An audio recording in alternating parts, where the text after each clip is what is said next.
Okay, so moving on to Naath or Naath. Naath. Naath. Oh, Naath.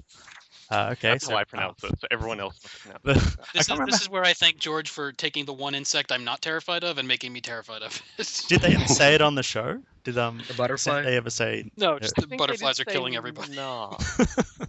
Yeah, on the show I always they thought it was North, but it was just on the pronounced show British. she pronounced it Naath. When From when she was Boston. having that conversation with Grey Worm, teaching him English, Miss Andy was saying, "I come from the island of Naath." Naath. All right, Naath. The Isle of Butterflies, as it's called. It's peopled by a beautiful, gentle race of people with large, soft amber eyes flecked with gold, who I thought might be akin to the children of the forest.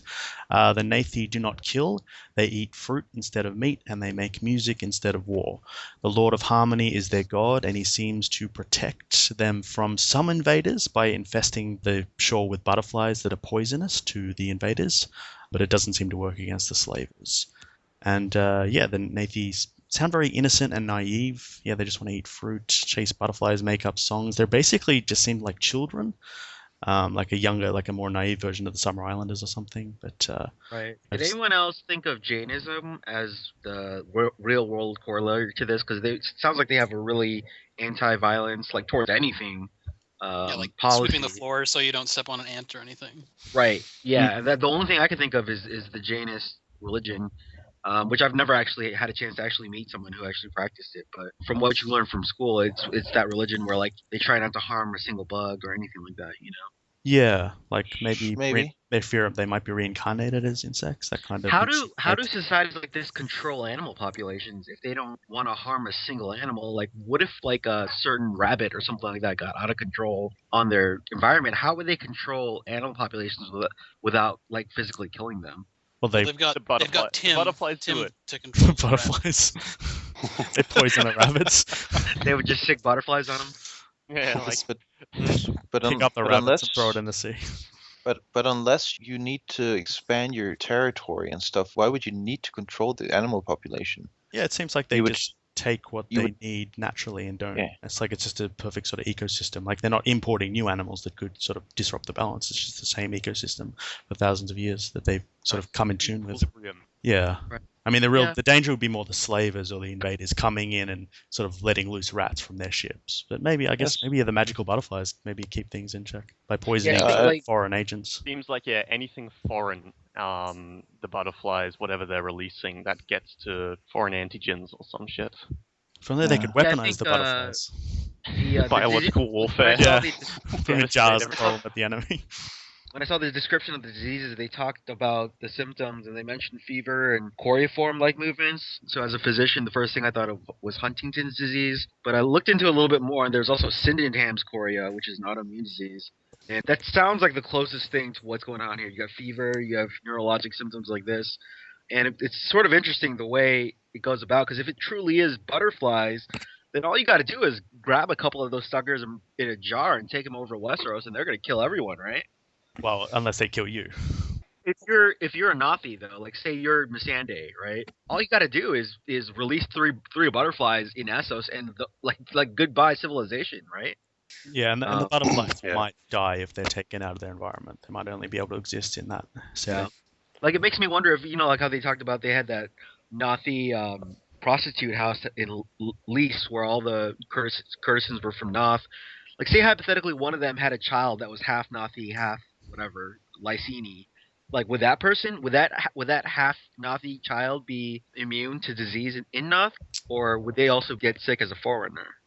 I don't know. Maybe it's that, or maybe it's like being used to lactose. You have to do it from child. And I think the slavers figured out that the butterflies they only come out at night or something. So the slavers only. So if they come don't come out at night. Oh, they don't come out at night. So yeah, that's when the slavers hit and run. So yeah, it's not good. And I guess the Naathi, they refuse to fight back, so they basically just have to leave their sort of shore homes and disappear into the hills and the valleys further inland. Yeah.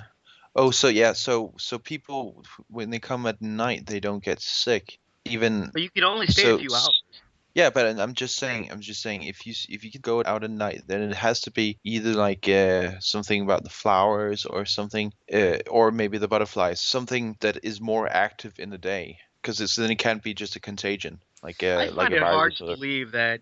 I think as long as they learn, because obviously you can tell that the people who are trying to take advantage of this pacifist civilization, they're gradually adjusting to what it is exactly that's causing this disease, and how to avoid it and things like that. They're doing things like making raids towards the night, and that's what causes the people to move more inland, away from the shores, which would theoretically hinder like the slavers' ability to capture them. But I would think it's hard for me to imagine a society like this lasting in a medieval type world for that long. Because if you can't defend yourself, good lord, good luck. Because Yeah, that's what everyone. but they say they make the perfect slaves, so I think it's almost like a controlled, like the slavers. Not that maybe it not be consciously, but they don't want to wipe them out because then they won't get the good slaves anymore. So they only just take a harvest certain them. amount. Yeah. Yeah, they harvest them. That's a good way of putting it. That they don't want them to be extinct because then they lose their peaceful slaves who are really good at being slaves. Yeah, they're highly Yeah. prized as slaves because they're quite intelligent and very docile and submissive. They can be pretty much trained to do anything, from being an unsullied warrior to being a translator like Missandei. They're described as having dusky skin. What color is dusky? I would think Maybe like the brown. Southern Indian. Yeah, from Greece or something like that. Yeah, I would think Greece? Like Indian or like a Mediterranean. light-skinned African. Okay.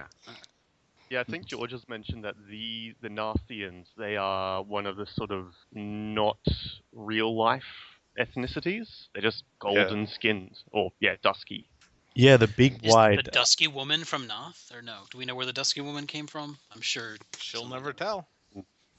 Yeah, well, he doesn't describe. I mean, the big wide amber eyes seems to be their notable characteristic, which sounds a bit similar to the Children of the Forest or the Green Man, or what's the other race in the northern forests? The Woodwalkers. So yeah, that seems to be another common sort of derivation of human life or something. One thing I thought of about Elf Naath things. is I'm just surprised. Like, obviously, it's not geographically close to the Iron Islanders, but if ever there was a perfect target for the Iron Islanders, this is it. Like, it's another island.